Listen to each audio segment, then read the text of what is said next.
Probability, तो हमने इस पूरे चैप्टर के अंदर प्रोबेबिलिटी को ही डिस्कस करना है। तो प्रोबेबिलिटी है क्या चीज? It is the ratio of the number of favourable cases to the total number of equally likely cases.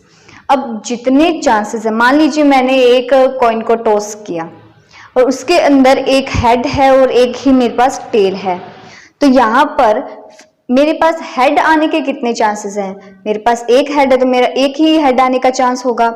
और इक्वली लाइकली केसेस कितने हैं कि हेड भी है टेल भी है, तो वो इक्वली लाइकली केसेस कितने हैं? वो दो है, एक हेड है और एक टेल है। तो मेरे पास हेड आने की प्रोबेबिलिटी क्या हो जाएगी? उसके जितने चांस है आने के, एक ही हेड आने का चांस है अपॉन इक्वली लाइकली केसेस कितने हैं इसके अंदर? दो है, तो 1/2 मेरे पास हेड आने की प्रोबेबिलिटी हो गई अगर मैं एक कॉइन को टॉस करती हूँ तो। अब जैसे कि ये एक क्वेश्चन है, calculate the probability of getting any card of hearts from a deck of 52 cards.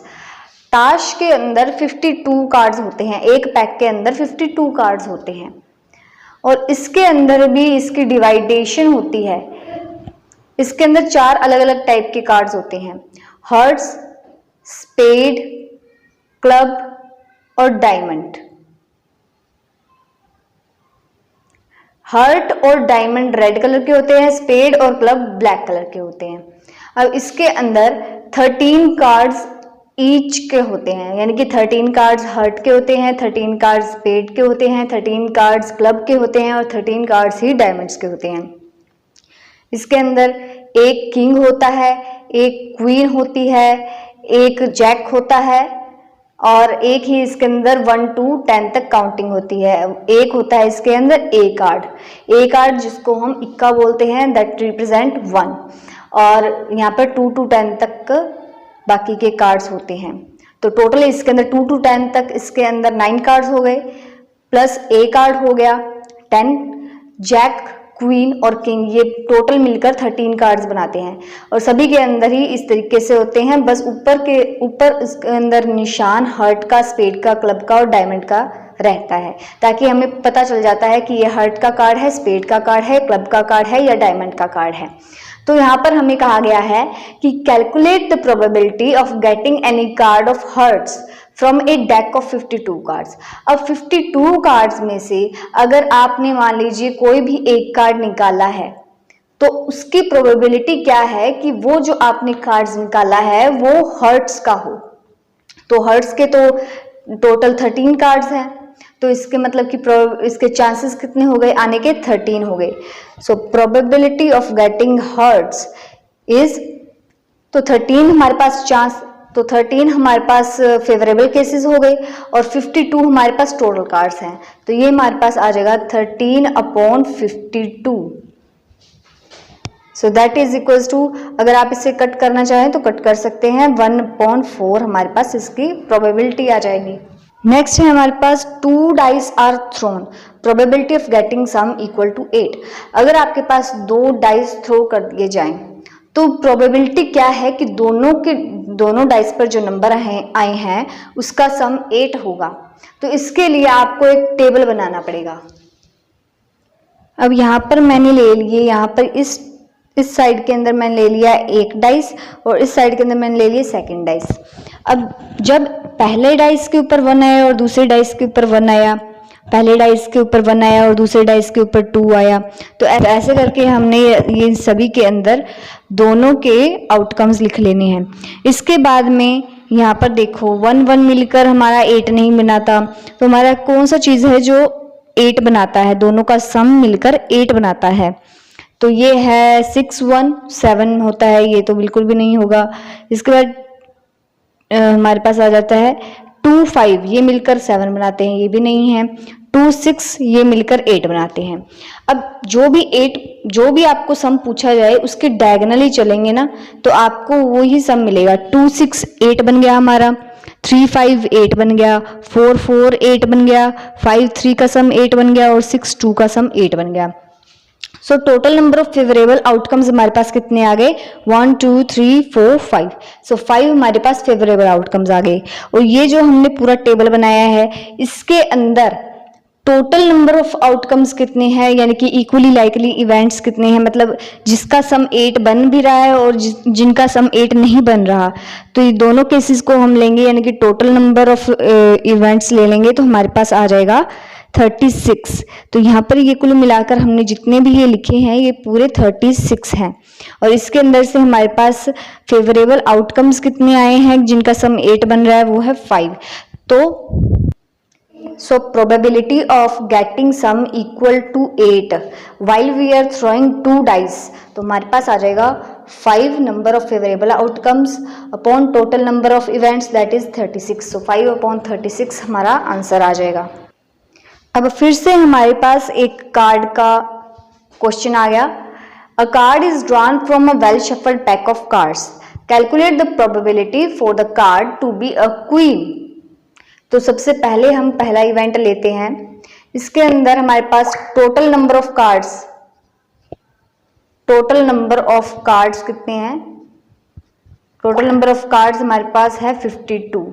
अब प्रोबेबिलिटी ऑफ ए क्वीन, अब यहाँ पर क्या प्रोबेबिलिटी है कि हमारे पास जो हम कार्ड चूज करेंगे, जो हम कार्ड निकालेंगे, उसकी प्रोबेबिलिटी क्या है कि वो एक क्वीन होगी। क्वीन अब कोई सा भी कार्ड हो सकता है, क्योंकि इन्होंने मेंशन नहीं किया है यहाँ पर, तो क्वीन कोई सा भी कार्ड हो सकता है। 52 कार्ड्स में से अगर मैं एक कार्ड को निकालती हूँ तो मेरे पास क्वीन आने की क्या प्रोबेबिलिटी है? तो टोटल यहाँ पर एक हमारे पास हर्ट की क्वीन है, एक हमारे पास डायमंड की क्वीन है, एक हमारे पास स्पेड की क्वीन है, और एक हमारे पास क्लब की क्वीन है। तो टोटल हमारे पास 4 क्वींस आ गई। तो 4 queens upon 52 total number of cards, ये हमारे पास बन जाता है 1/13। अगर हम इसे 4 के टेबल पर काटते हैं तो हमारे पास 1/13 बच जाता है। सेकंड हमारे पास केस आ जाता है, प्रोबेबिलिटी क्या है कि जो हमारे पास क्वीन है, अ क्वीन ऑफ हर्ट्स, वो हर्ट की क्वीन है। तो हर्ट की क्वीन तो हमारे पास एक ही है। सो 1/52 हमारे पास हर्ट की क्वीन आने की प्रोबेबिलिटी हो जाती है। प्रोबेबिलिटी आगे फर्दर 3 टाइप्स की है: statistical probability, priori probability, conditional probability. So statistical probability कौन सी प्रोबेबिलिटी होती है? जिसके अंदर number of favourable cases upon total number of trials, जितने भी केसेस हमने ऑब्जर्व किए हैं, ये इसका रेशियो होता है। So statistical probability is the ratio of number of favourable cases upon total number of cases observed और ट्रायल्स। सो यहाँ पर जैसे कि for example if we toss 1000 coins in one trial, एक ट्रायल के अंदर हम 1000 कॉइन्स को टॉस करते हैं, इसमें से हमारे पास 510 कॉइन्स हेड्स दिखाते हैं, हेड्स आता है 510 कॉइन्स के ऊपर। तो हमारे पास उस इवेंट की स्टैटिस्टिकल प्रोबेबिलिटी क्या हो जाती है? सो हमारे पास statistical probability of the event हो जाती है 510 टाइम्स वो आ चुका है और 1000 टाइम हमने कॉइन को टॉस किया, दिस इज इक्वल टू 0.510। इसके अंदर आप पहले से ट्रायल का प्रिडिक्शन नहीं कर सकते कि हेड आएगा या टेल आएगा। और तीसरी बात इसके अंदर है कि actual probability of happening of an event. So हम यहाँ पर किसी भी इवेंट के हैपन होने की एक्चुअल प्रोबेबिलिटी को लेते हैं। सेकंड प्रोबेबिलिटी की टाइप है वो है प्रायोरी प्रोबेबिलिटी। इसके अंदर number of cases favourable to event upon total number of equally likely events. तो हमारे पास कितने चांसेस है किसी भी इवेंट के आने के, और रेशियो होती है, प्रायोरी प्रोबेबिलिटी रेशियो होती है number of cases favourable to event to the total number of equally likely events. हमारे पास कितने चांसेस है किसी भी चीज़ के आने के अपॉन वहाँ पर टोटल कितने इवेंट्स प्रेजेंट हैं। मान लीजिए आपने एक कॉइन को टॉस किया, तो वहाँ पर क्या प्रोबेबिलिटी है कि हेड आएगा?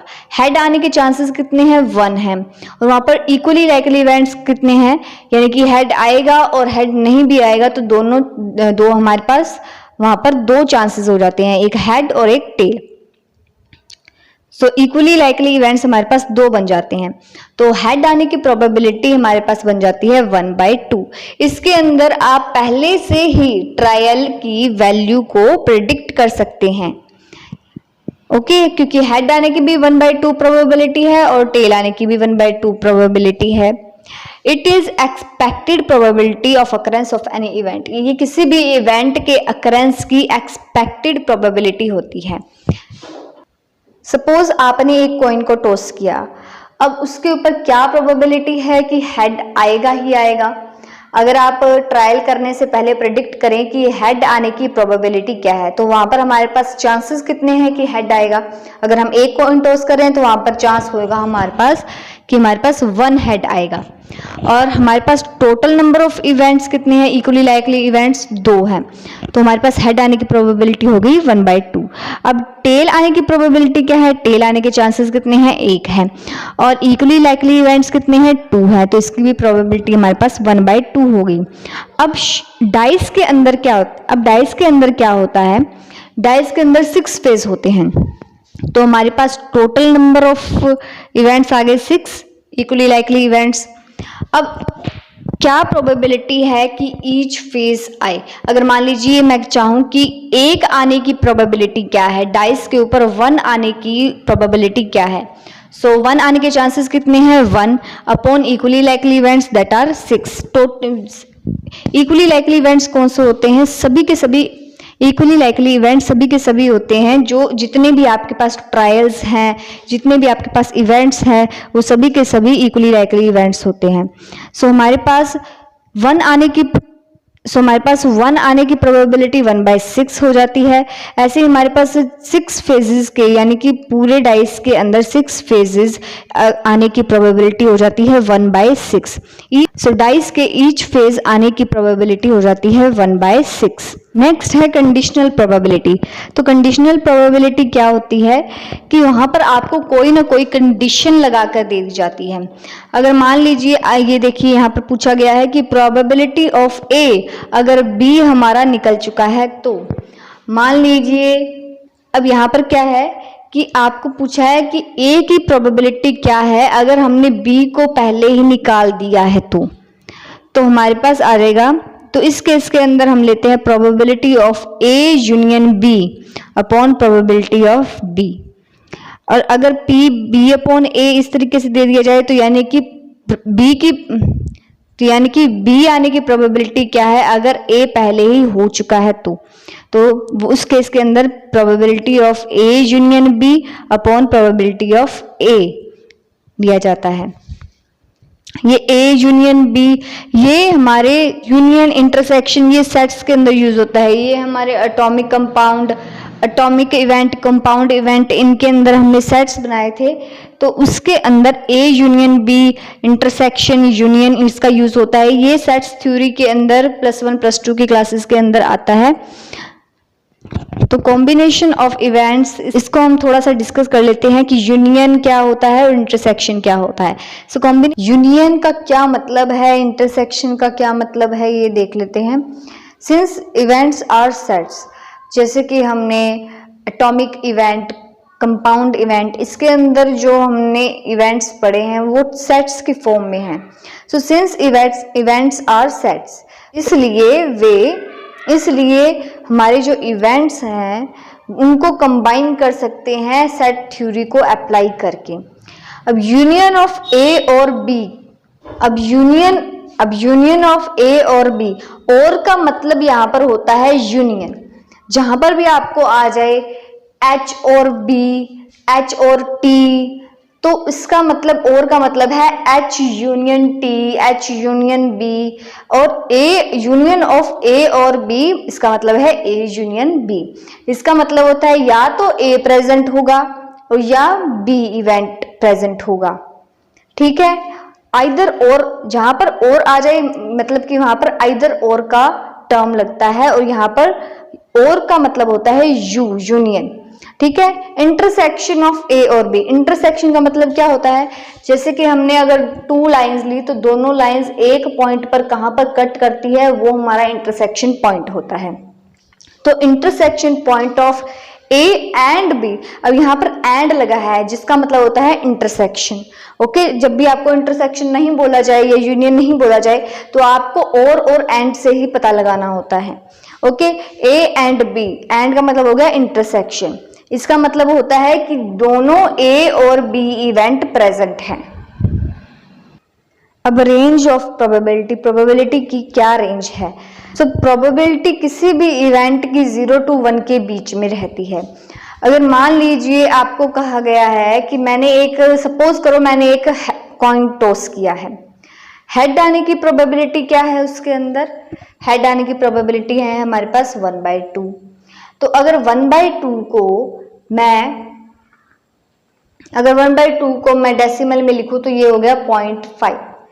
ओके, अब ये तो होगी हेड आने की प्रोबेबिलिटी। अब टेल आने की प्रोबेबिलिटी क्या है? वो भी हमारे पास 1/2 है, दैट इज इन डेसिमल 0.5। अब मेरे पास टोटल प्रोबेबिलिटी क्या है हेड आने की और टेल आने की? हमारे पास इवेंट की प्रोबेबिलिटीज का जब हम सम करते हैं, हेड की प्रोबेबिलिटी का सम प्लस टेल की प्रोबेबिलिटी का sum, that is half plus half, ये हमारे पास हो जाता है 2/2 इक्वल्स टू 1। तो यहाँ पर आप देख सकते हैं कि जब हम अकेले हेड की निकाल रहे हैं तो हमारे पास 0.5 आ रहा है, और जब हम दोनों की प्रोबेबिलिटीज को ऐड कर देते हैं तो हमारे पास टोटल प्रोबेबिलिटी हो जाती है 1। तो किसी भी इवेंट की प्रोबेबिलिटी वो रेंज करती है 0 to 1 के बीच में लाई करती है। अब किसी भी इवेंट की अगर प्रोबेबिलिटी आपके पास 0 आ जाती है तो इसका मतलब है कि वो इवेंट आपका अक्कर ही नहीं हुआ, वो इवेंट आपका हुआ ही नहीं। अगर आपके पास किसी इवेंट की प्रोबेबिलिटी 1 आ जाती है तो इसका मतलब है कि वो इवेंट आपका डेफिनेटली अक्कर हुआ है। मान लीजिए मैंने एक कॉइन लिया है जिसके दोनों साइड हेड हैं और मेरे पास हेड आने की प्रोबेबिलिटी क्या है? सो इस केस के अंदर मेरे पास हेड आने की प्रोबेबिलिटी हो जाती है, इस केस के अंदर मेरे पास हेड आने की प्रोबेबिलिटी हो जाती है, हेड आने के चांसेस हैं हमारे पास 2 और टोटल नंबर ऑफ इवेंट्स हैं 2, दैट इज इक्वल्स टू 1। यानी कि ये इवेंट तो हमारे पास डेफिनेटली अक्कर होगा, यानी कि मेरे पास हेड तो डेफिनेटली आएगा। अब इसी केस के अंदर टेल आने की प्रोबेबिलिटी क्या है? अगर मैं एक कॉइन ले लूं जिसके दोनों साइड हेड है तो यहाँ पर मेरी टेल आने की प्रोबेबिलिटी क्या होगी? क्योंकि मेरे पास यहाँ पर टेल है ही नहीं तो टेल आने के चांसेस मेरे पास 0 हो जाएंगे, तो यहाँ पर मेरा इवेंट अक्कर ही नहीं होगा। यहाँ पर मेरा इवेंट में टेल आएगा ही नहीं।